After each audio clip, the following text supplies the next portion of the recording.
d'ouvrir, Seigneur, nos cœurs pour que nous puissions te recevoir ce matin. Tout celui qui est venu ici avec un cœur gros, Seigneur, je te prierai afin de pouvoir l'assister, et c'est là pour la gloire de ton nom.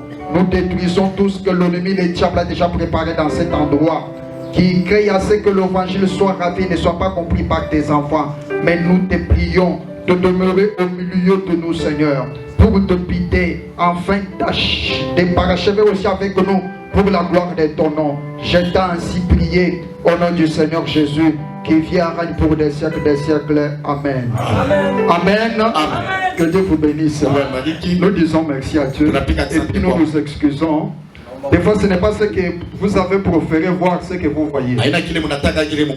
Mais je crois très bien que vous saurez ce que vous voulez. Parce que des fois, quand l'homme arrive comme ça, il ne trouve pas ce qu'il veut. Comme ce fut le cas pour Naaman, il a trouvé des conditions ainsi qu'un prophète comme ça. Il a de fois sous-estimé. Des fois, vous pouvez venir ici tout en ayant une idéologie dans votre tête. Je pourrais trouver ceci. C'est ce que Naaman disait aussi. Je devrais trouver cela. On devrait me dire ceci. On devrait me dire cela. Mais je suis convaincu que si c'est Dieu qui t'a amené, fais-lui seulement confiance. Attends seulement la parole de Dieu. Ne regarde pas les gens ici. Ne regarde pas n'importe quoi. C'est pourquoi nous nous excusons. Vous voyez, nous pouvons faire un pas, aller derrière, des fois s'arrêter, faire mieux, faire un peu, de telle manière, c'est Dieu qui veut que ça soit ainsi. Mais comme nous l'avons déjà placé, notre parole, nous savons très bien que Dieu va nous assister, parce que ça peut arriver, vous savez, dans ce sens-là, vous venez. Des fois, vous avez des difficultés. Ceux qui devraient faire ceci ne l'ont pas des fois fait exactement. C'est pourquoi vous me voyez dans ma vie. Quand on me dit qu'on fasse ceci, qu'on fasse cela, je ne peux pas adhérer à un esprit, mais j'adhère à la vie. Ce n'est pas celui qui te dit de faire quelque chose qui va t'accompagner. Il y a de fois des gens ici. Il y a des gens oubliés que je passe l'émission à la radio. Ils ont déjà oublié. Mais ils étaient des fois les premiers à me dire que allez à la radio. Je leur disais que le temps viendra où Dieu me dira que allez à la radio. Je ne vais pas aller à la radio parce que vous m'avez dit. On ne peut pas quitter ici parce que vous me dites de quitter ici. Je ne peux pas faire quelque chose parce que vous m'incitez, mais je fais ce que Dieu me dit de faire. Nous avons trouvé un certain prédicateur. Le fait frère le dit. C'est lui.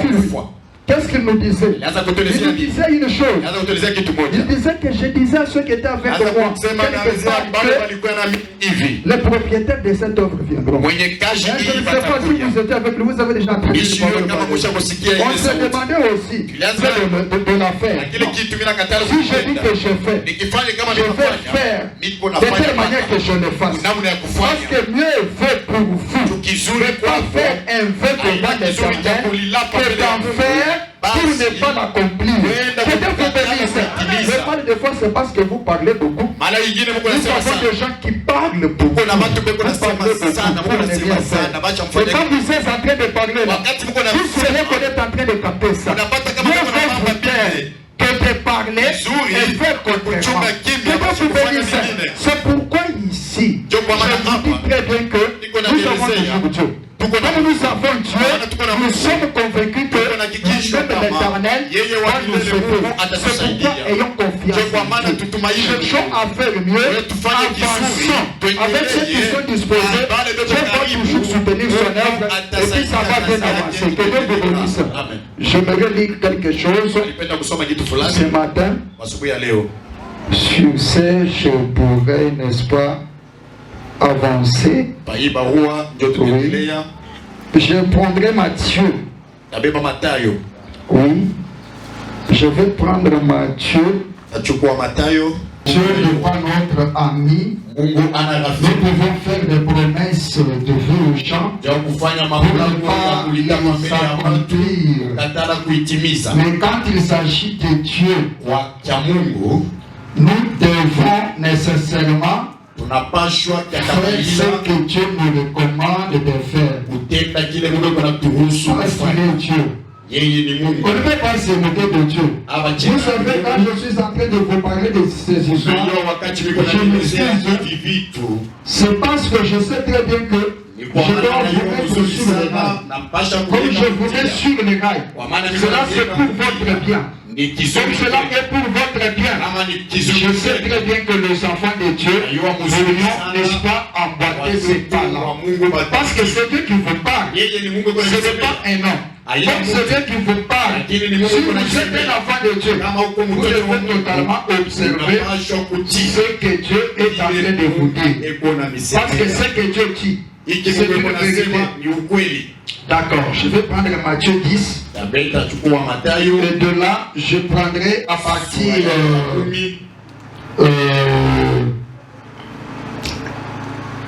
du verset 6. Allez, prêchez et dites le royaume des cieux est proche. Allez, prêchez et dites le royaume de Dieu est proche. Je sais très bien que vous avez bien suivi ce que je viens de vous dire. Parce que c'est la parole de Dieu. Je vais prendre encore quelque chose. Là, je vais prendre Matthieu 16. Comme ici, il nous parle, n'est-ce pas, du royaume des cieux. Je vais prendre encore Matthieu 16 à partir du verset 13. Matthieu 16. C'est comme ça que j'avais proféré que je puisse, n'est-ce pas, entasser ces écritures.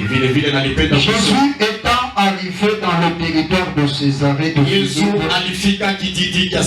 demanda à ses disciples, qui dit donc que je suis moi, le Fils de l'homme? Ils répondirent, les uns disent que tu es Jean-Baptiste, les autres Élie, les autres Jérémie, ou l'un des prophètes. Et vous, leur dit-il, qui dit-vous que je suis? Simon Pierre répondit, tu es le Christ, le Fils du Dieu vivant. Jésus reprenant la parole, lui dit, tu es heureux, Simon, fils de Jonas, car ce ne sont pas la chair et le sang qui t'ont révélé cela, mais c'est mon Père qui est dans le cieux. Et moi je te dis que tu es pierre, et que sur cette pierre je bâtirai mon église, et que le peuple de ce jour de mort ne prévaudront point contre elle. Amen. Courbons nos têtes, nous prions. Seigneur Jésus, nous venons de lire ta parole, Seigneur. Descends maintenant pour déchiffrer les points difficiles, Seigneur. Toi qui connais les besoins de tout un chacun de nous, afin que tu puisses nous parler pour que nous sortions ici tout en étant consolés par toi. Ce que tu viens de dire, mais c'est mon Père qui est dans le ciel. Que Dieu vous bénisse. La chair et le sang. Vous savez, la chair est un support. Parce que c'est la chair qui supporte le sang. Et c'est le sang qui donne les impulsions. Que nous faisons remarquer de façon de l'édition. Par n'est-ce pas le péché, par la vision et de façon linguistique. Cela se trouve dans le sang. Que Dieu vous bénisse. C'est dans ces germes que la chair propre que nous reflétons sa propre pratique de notre vie. Que Dieu vous bénisse. Écoutez-moi très bien. Parce qu'aujourd'hui, vous devez savoir que ce qui est de la chair ne peut pas hériter le royaume des cieux. Ce qui est du sang humain ne peut pas hériter le royaume des cieux. Ne peut pas apporter le bonheur. Et de surcroît, ne peut pas durer longtemps. Parce que la chair pourrit. La chair passe. Et le sang peut arriver dans un être humain. Mais il y a une vie qu'on appelle la vie éternelle. C'est la vie qui vient de Dieu. C'est ça même Zoé.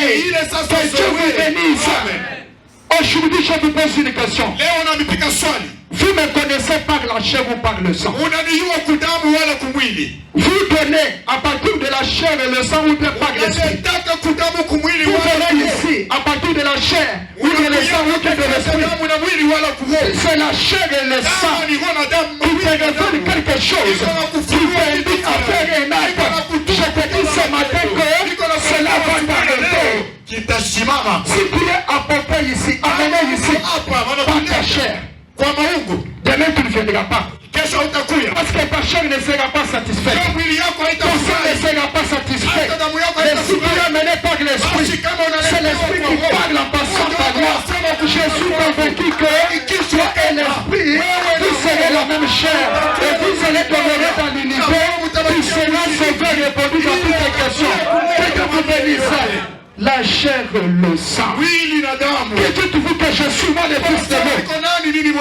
Les gens se sont levés.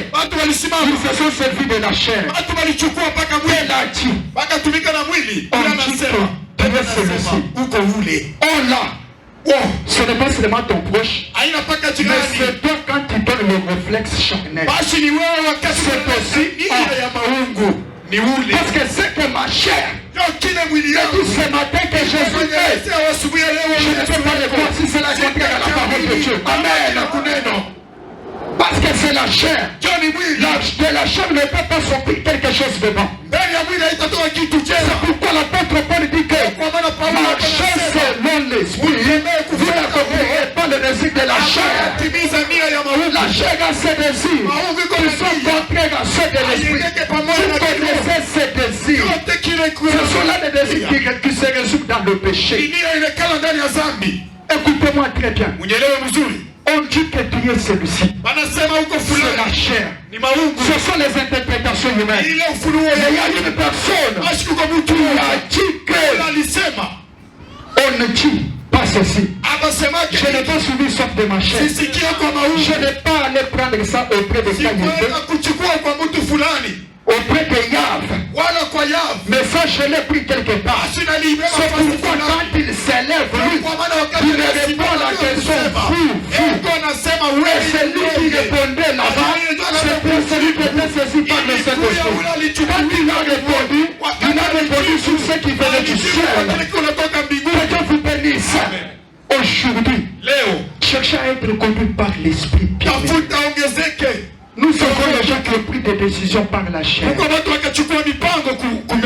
font pas encore ce qu'ils ont dit par la chair. Vous savez, la chair est faible. Tu peux te lever pour dire que je vais aussi combattre. Comme David avait combattu. Mais David n'avait pas combattu dans la chair. C'était dans la foi. C'est Dieu qui lui avait donné cette force-là. Si tu te levais aussi avec la chair, tu n'aurais pas de succès. La chair et le sang. Ne vous posez pas sur ces choses. Il y a ceux-là même qui aiment à partir de la chair. Vous savez ce qu'est de la chair. Mais pas esprit, n'est même pas vie éternelle. Je vais prendre un exemple. Devant Naomi, qui avait trouvé des 17 cette dame. Dans le pays de Moab, il y avait des filles. Pour l'une d'elles, c'était Orpa. Elle a regardé Naomi selon la chair. Elle a dit que c'est ma belle-mère. Quand mon mari est déjà décédé, je suis détaché déjà d'elle. Écoutez-moi très bien. Il y a une autre femme qui a levé son regard en regardant Naomi. Elle a dit que cette femme est la continuité de ma vie. Amen. C'est la continuité de ma vie. Elle ne peut pas seulement m'écouter. Elle est mère. Mais c'est par elle que je serai béni. C'est par elle que je serai heureuse. C'était Ruth la Moabite. Elle n'a pas regardé Naomi selon la chair. Imaginez. Ton mari est déjà décédé. Tu restes faire encore quoi? Pendant que tu es encore là, je vais te marier. Il y a toutes les conditions d'aller aussi faire dans les morts. Pourquoi tu restes encore attaché? s'appelle mère. Parce que Ruth en regardant Naomi, elle ne peut pas seulement s'appeler mère, mais elle était totalement la continuité de sa vie. C'est tout le retard de ce matin. Il y a ceux qui me regardent ce matin. Ils voient énorme. Ils ont aussi des sueurs. Il y a ceux qui me regardent ce matin. Ils ont des interprétations. Mais toi, quand tu me regardes, tu vois aussi quoi? Retournons sur moi, Pierre. Il a dit que moi, quand je te vois, on me dit au seul que tu es le Christ. Tout ce que tu veux voir, c'est toi la vie éternelle. C'est toi qui dois me délivrer. Est-ce que celui qui doit te délivrer, celui qui doit te sauver, est-ce que tu peux le malmener? Est-ce que tu peux le quitter? Non. C'est pourquoi Simon avait raison de dire que à qui irions-nous, Seigneur? Car c'est toi qui as les paroles de la vie. Que Dieu vous bénisse. Que Dieu vous bénisse. C'est ça surtout.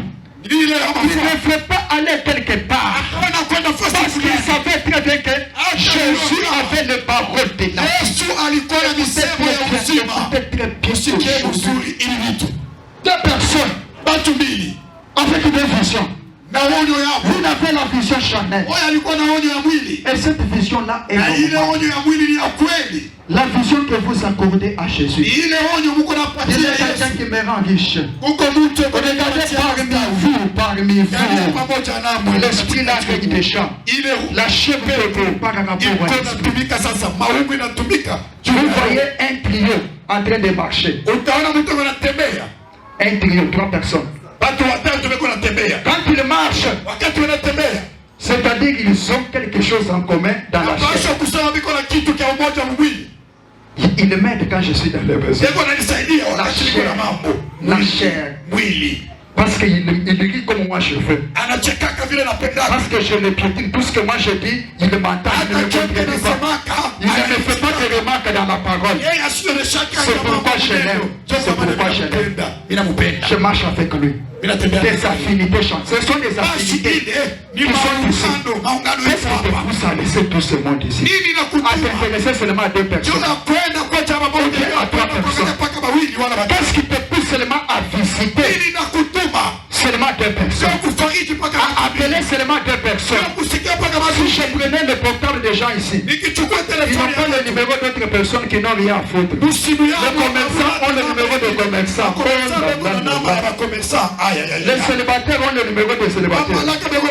Quand je vais prendre le numéro de cette mariée, j'irai où avec cette mariée? Il faut que je prenne le numéro d'un célibataire comme ça. Quand je serai dans le besoin, je vais l'appeler directement. Les travailleurs, les mieux gradés là, ont le numéro entre eux. Voilà les affinités de la chair. Ce qui est chair agit toujours comme ça. Vous les voyez marcher comme ça. Vous dites qu'ils sont dans l'amour. C'est ce qui devine ici. Aujourd'hui, j'ai déjà les informations qu'il n'y a pas de carburant. Est-ce que vous vous imaginez? On me dit, j'ai déjà des soupçons qu'on n'a pas de carburant. C'est pour dire que ceux qui s'étaient donné le luxe de donner le carburant m'avaient déclaré par la chair. Maintenant que la chair n'a pas encore la force, il ne donne plus. Mais quand tu décides de la chair, manger et boire, là c'est un impératif. Il n'oublie pas les peines de se chez lui. Il sait très bien que le matin, on doit jeter. Cher, ni mwili. Le premier c'est la chair. Et vous comprenez? Il prend le pain. Mais comme il a pris une décision de la chair que je vais mettre le carburant, ce n'était pas dans ses cellules, dans ses chairs. Il se plaît là. Ils n'ont plus les carburants. Celui qui donnait les carburants m'a dit que Richard Pouchon Canadi. Je suis des enfants aussi. J'étais là. Pas Camille, pas Camille. Il faut entendre tout le monde qui n'a pas chanté comme il s'est fait dans le carburant. Regarde même celui-là. Attends, il s'est dit. Celui-là peut vous aider. Pourquoi? Parce que c'était la chair. La chair en prenant des décisions. Elle est pressée. Mais l'esprit ne parle pas. Si Dieu n'a pas signalé quelque part. Si je demande à quelques gens, c'est ce que vous connaissez chez tel frère. Ils vont dire quoi? Vous savez ce qui est arrivé ici dernièrement. J'ai pris un engagement quelque part de faire quelque chose. Il y avait deux bébés que nous avons connus à la fois. J'ai vu l'engouement dans un seul endroit. Vous savez, j'ai quitté, je suis allé aussi quelque part. Faire la même chose que j'avais fait aussi là-bas. Cette affinité de la chair là, utilisez ça en vous. Parce que celui qui a le véritable amour n'a pas de barrière de communion. Le Saint-Esprit ne peut pas te diviser pour te dire que pas seulement chez celui-ci, tu n'iras pas voir l'autre. Ça c'est la chair qui te le communique. Ton frère, partout il se retrouve, c'est ça l'impulsion du Saint-Esprit. Vous comprenez? La chair vous sont placés, la chair et le sang vous sont placés dans un carré d'amitié. Vous comprenez? Ce n'est pas l'esprit. Et puis si vous allez comme ça, vous n'allez pas avoir. Parce que quand je vous regarde, plusieurs sont poussés par la chair. Plusieurs sont poussés par la chair. Ils fâchissent par la chair. Ils font les œuvres de la chair. Avec ces œuvres de la chair, comment est-ce que vous comptez voir Dieu? Les œuvres de la chair. Vous savez, moi, la première des choses, j'aime assez que quelqu'un puisse comprendre. C'est qui est de la parole de Dieu. Il y a un frère qui a parlé, qui voulait les explications. Quand j'ai parlé avec le prédicateur de Dieu, c'est un grand commerçant. Je lui ai dit que c'est ce qui concerne de sa dîme. Je ne peux pas comprendre. Vous savez celui qui consomme la dîme. Ceux qui mangent la dîme, c'est d'abord la joie. C'est l'onction. Parce que celui qui donne la dîme, c'est celui qui est vainqueur. Il a eu la victoire dans ses activités et la victoire sur le péché. Tu ne peux pas dire que parce que tu es commerçant, tu peux être au-dessus de Jésus. Je sais comment est-ce que j'ai été battu. Quand je vois très bien que ce que tu donnes te place au-dessus. Ne te permet pas d'entendre ce que je te dis de Jésus. J'arrête. Même si tu es million, tu verras que l'œuvre de Dieu va continuer. Que Dieu vous bénisse. Parce qu'on n'a pas débuté ainsi. C'était dans la souffrance. Tel que vous me voyez ici, on ne me regardez pas de fois. On ne me regardez pas de fois. Je n'ai pas usé de massagers sous de ma force pour attirer les gens auprès de moi. Mais celui qui m'a envoyé m'a dit tout simplement qu'il avance. Je mettrai des paroles nouvelles que les gens n'ont jamais entendues à leurs oreilles. Et puis quand je parle, tirez attention. Vous entendez toujours ces paroles-là qui semblent être des mystères. Parce que je n'entends personne. Je lis la Bible. Mais des fois je vois ce que je parle. Des grandes personnes qui se servent avec ça. Je ne suis personne. Je n'ai jamais fait parce que celui-ci a fait. Je n'ai jamais confié la chair. Je ne suis pas dans les habitudes parce que si quelqu'un a fait ceci, moi aussi je vais faire. Je peux rester comme le prédicateur a tenu une grande assemblée comme ça. Je vais aussi toujours là où tu l'avais fait. Moi je ne le fais pas. Moi je suis aussi ma conduite. Comme on a mis une assemblée mixte entre les bécanes, que je mette aussi les imitations comme ça. Moi je ne le fais pas. Je parle aussi selon que Dieu est en parce que ce qui est de la chair ne peut pas durer. Vous savez, quand la chair regarde, il voit la victoire. Là où quelquefois l'esprit voit l'échec. Quand la chair avait regardé Akab, la chair avait trouvé que Akab était roi. C'est ce que la chair regarde certains commerçants, certaines personnes qui ont la chance. Regardez celui-là. Il est riche, il est bien habillé. Mais quand l'esprit le regarde, il voit quelqu'un qui est nu, qui n'a encore absolument rien. C'est pourquoi quand vous venez ici, vous ne regardez personne. Regardez seulement le ciel.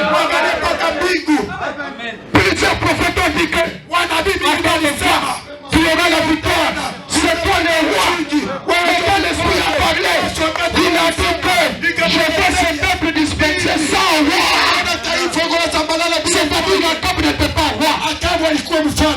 Quand la chair te pousse à aimer un frère qui peut te marier, tu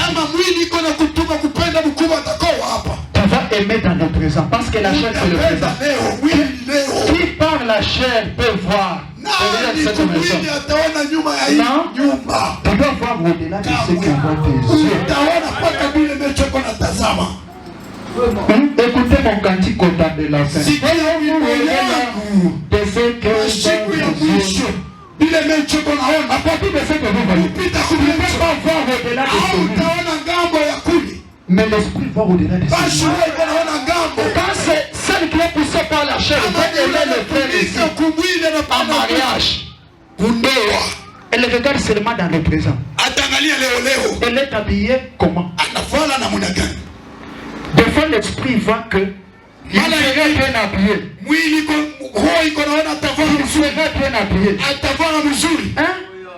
Il a combien d'argent? Les seuls voient que celui que tu vois riche sera pauvre demain. Il y a ceux riches parmi nous qui n'ont pas encore l'argent. Et les pauvres qui en ont. Mais c'est l'esprit qui connaissait que ces gens-là devraient être riches pour la pauvre aux autres.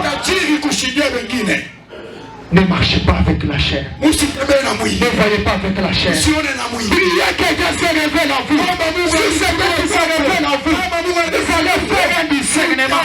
De découvrir que je veux tout faire. Je veux tout parler dans la foi et non dans la chair. Ne voyez pas avec la chair. Parce que dans la chair, vous ne voyez pas ce qui est. Dans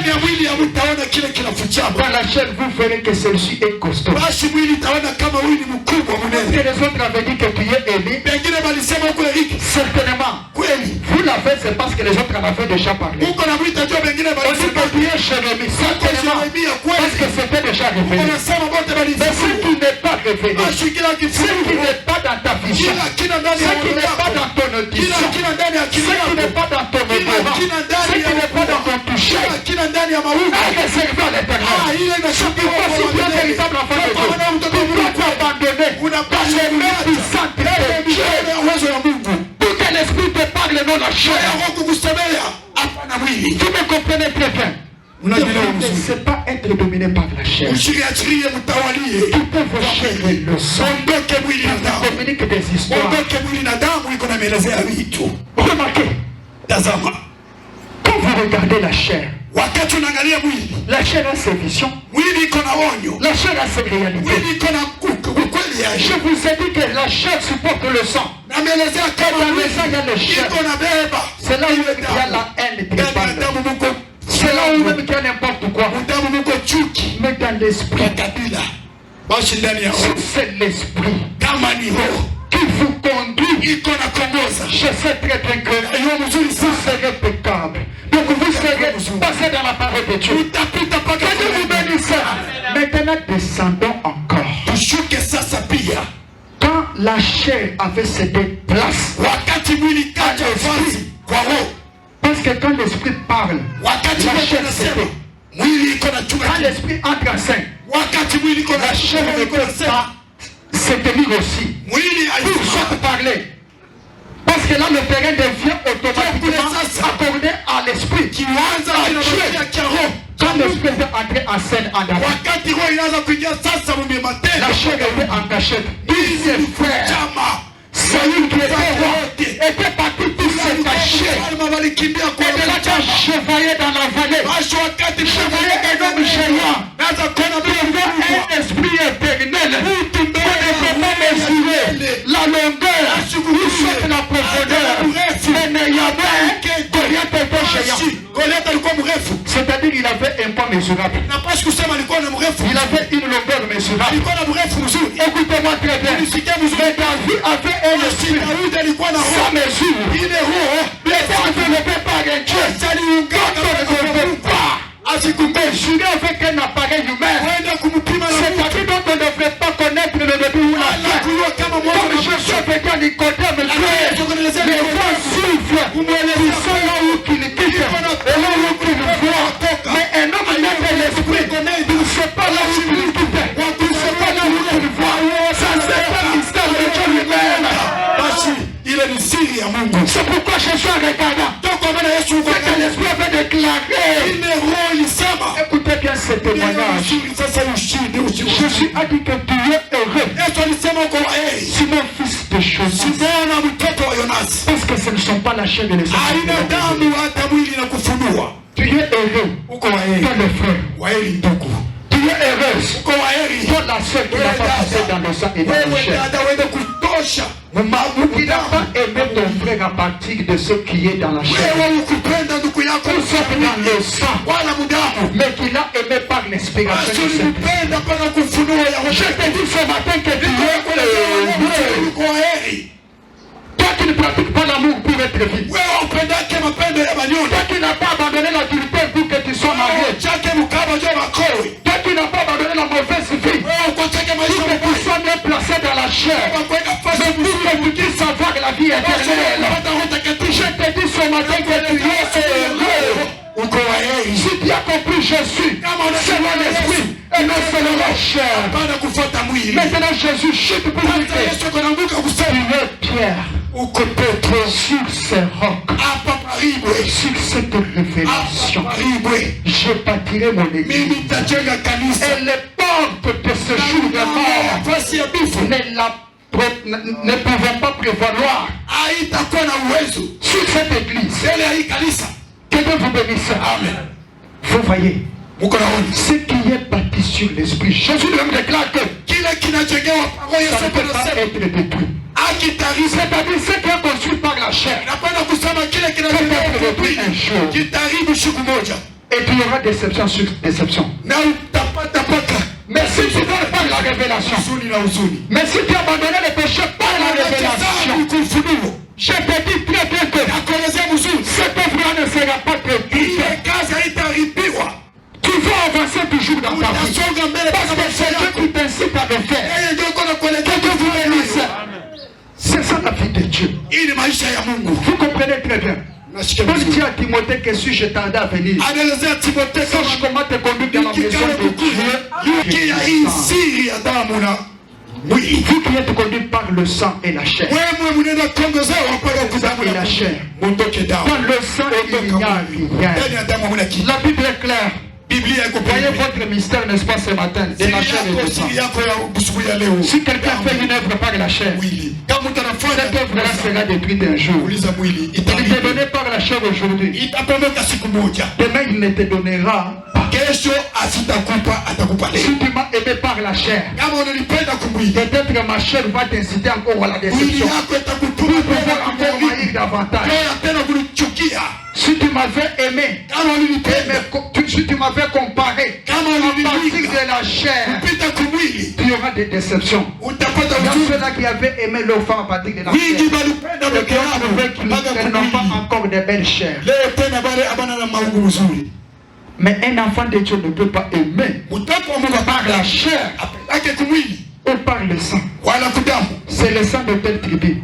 Je vous ai parlé ici de 3 formes de naissance. La vie véritable éternelle. La vie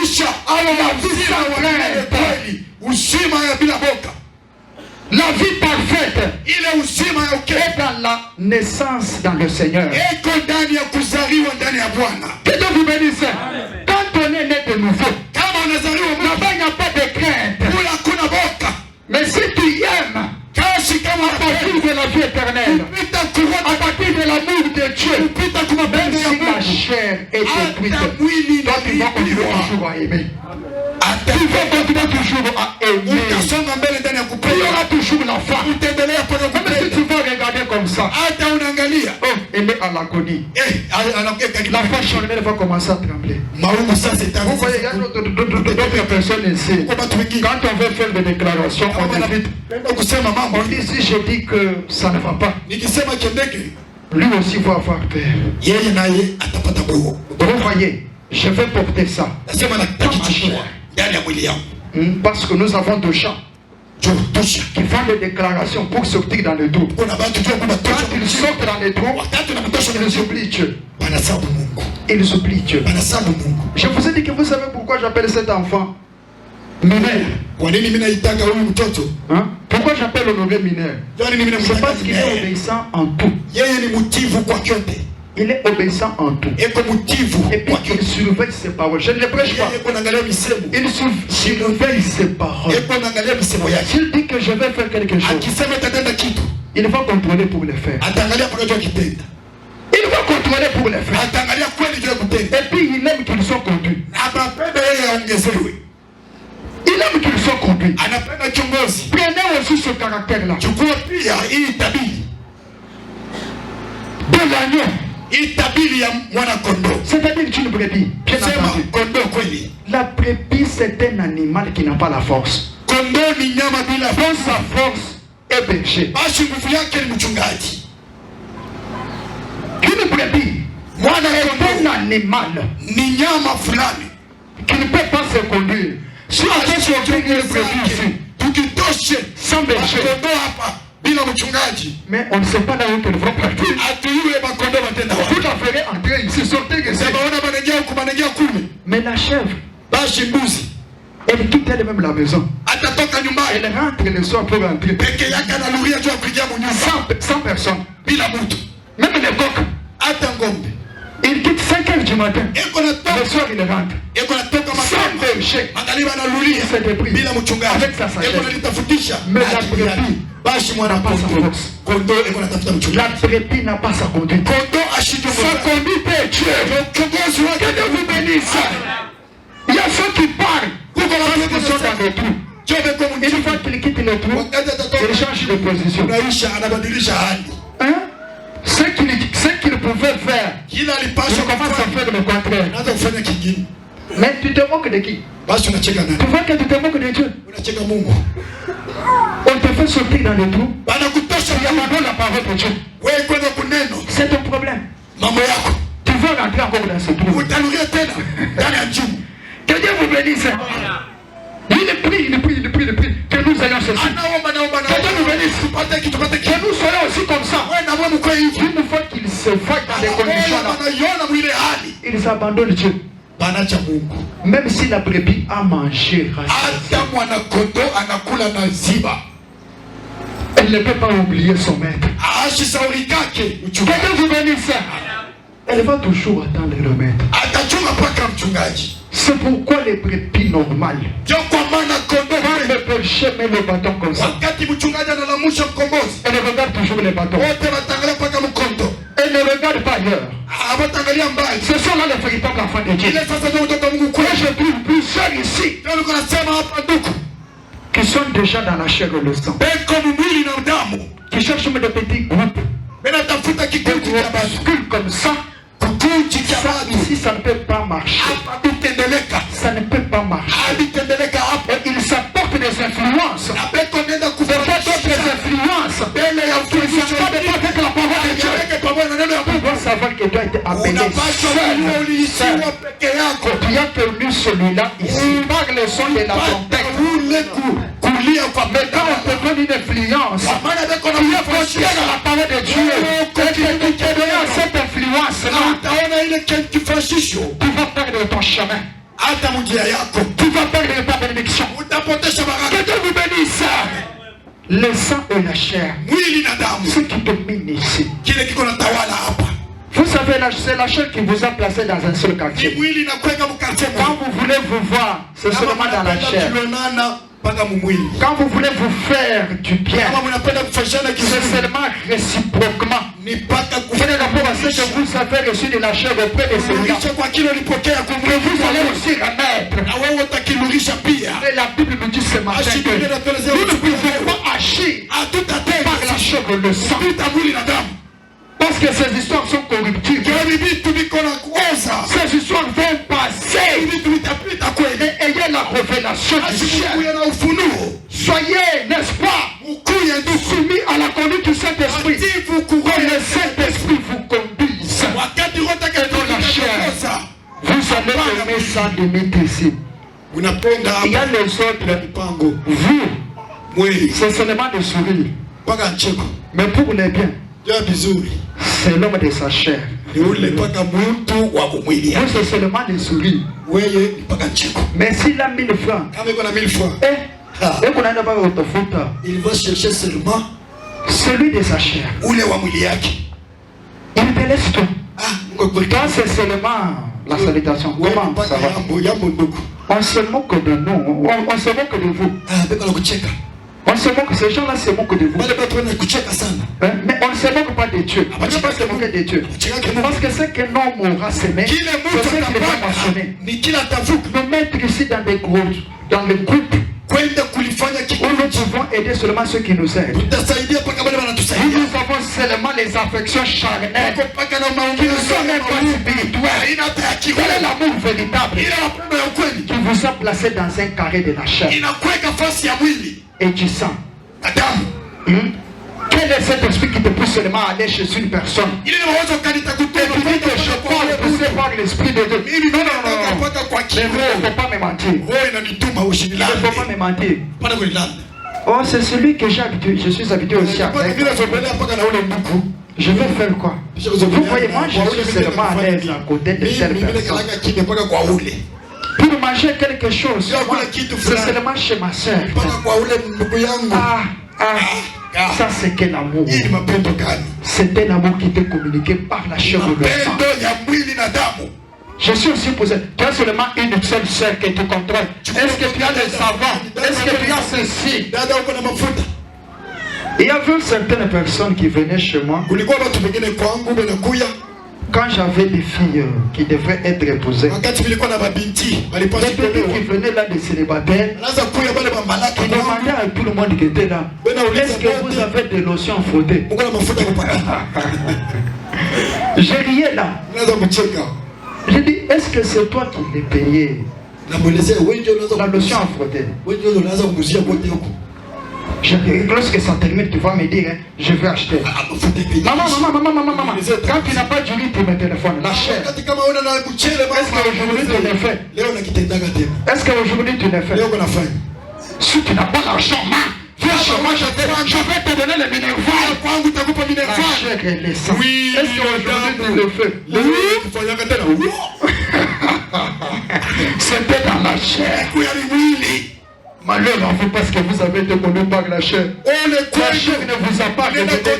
C'est un véritable don.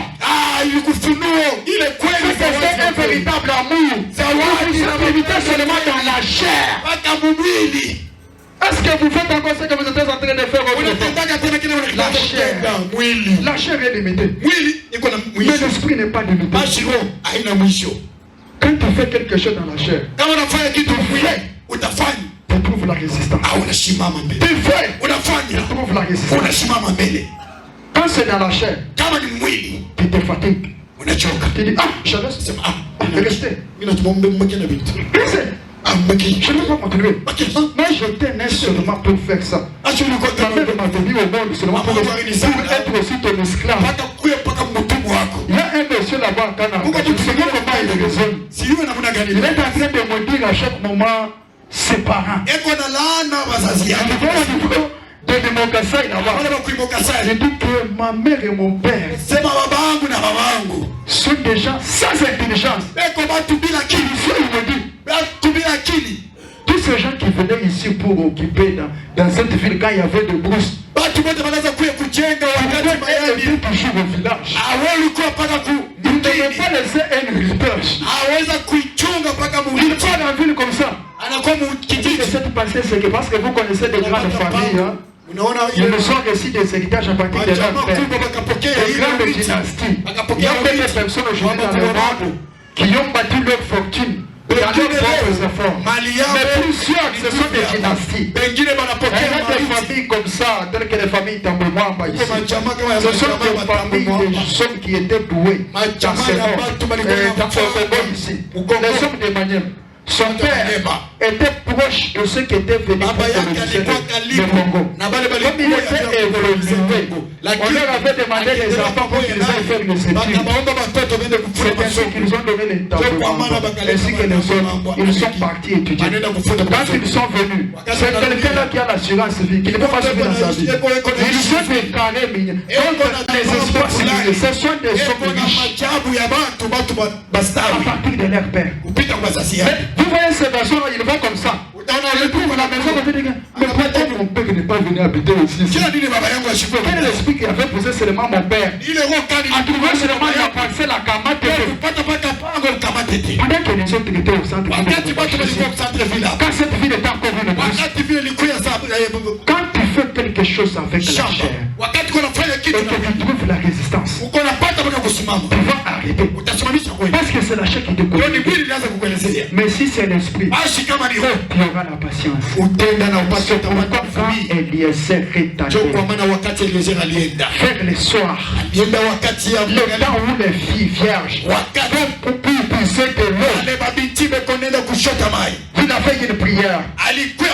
C'est là que je dirais que donne-moi à boire. Et qui dira que je vais encore donner à boire.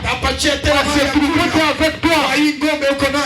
Quelle soit celle-là que tu as réservée à mon Seigneur Isaac. Elle s'était retrouvée devant une Rebecca qui n'était pas poussée par la chair, mais par l'esprit. Même si elle prenait un saut comme ça, pour jeter dans l'abreuvoir, et que l'animal faisait avec sa corne comme ça, elle devrait toujours persévérer. Elle ne devrait pas dire que ça c'est quel animal. Elle ne voit pas. C'est quel esprit ça? Elle devrait toujours partir. Elle devrait partir prendre un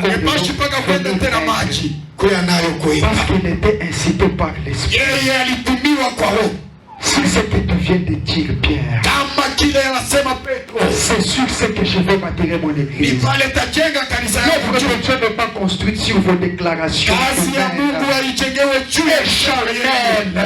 L'église de Dieu est construite sur la révélation, sur la véritable révélation qui vient du ciel, sur la révélation de Dieu. C'est pourquoi bâtissez votre église.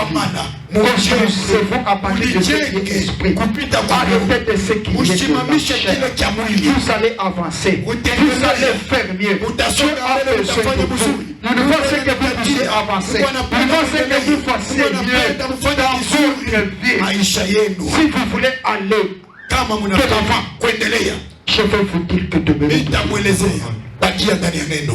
toujours dans la parole. Attendez la révélation. Ne soyez pas incité par la chair. Quand vous prenez une décision, suivez cette décision-là. Ne l'arrête pas à mi-chemin. Quand tu as la provision de le faire, continue, avance. Dieu sera avec toi. Il va te bénir certainement. Dieu n'a pas besoin de ceux qui parlent par la chair. Parce que tout ce que nous avons dans la chair, ça va rester. Mais sauf le spirituel, la vie éternelle, c'est ce qui va nous amener à voir Dieu. Et nous le verrons tel qu'il est. Quand nous serons dans sa présence, marchez par l'esprit de Dieu. C'est ça ce que je vous demande. Ne soyez pas pressés à déclarer n'importe quoi. Ne faut pas vous placer dans les vies qui sont charnelles. Brisez des barrières et des limites charnelles. Avancez avec Dieu. Allez de l'avant. Allez de l'avant. Cherchez la paix avec tous. Brisez les barrières de la tribu, de la chair et du sang. Tout seulement à un seul endroit. Allez de l'avant. Voyez tout le monde. Voyez tout le monde. C'est ça la gapa. C'est ça l'amour. C'est ça la vie de Dieu. C'est ça ce que Dieu demande. C'est ce que je suis en train de vous dire. Cassez vos barrières. Ne faut pas encore vous placer dans la chair. Écoutez ce que je vous dis. Et c'est ça la chair et le sang ainsi que son influence. Et Dieu nous appelle à ce qui est spirituel et éternel. Que Dieu vous bénisse.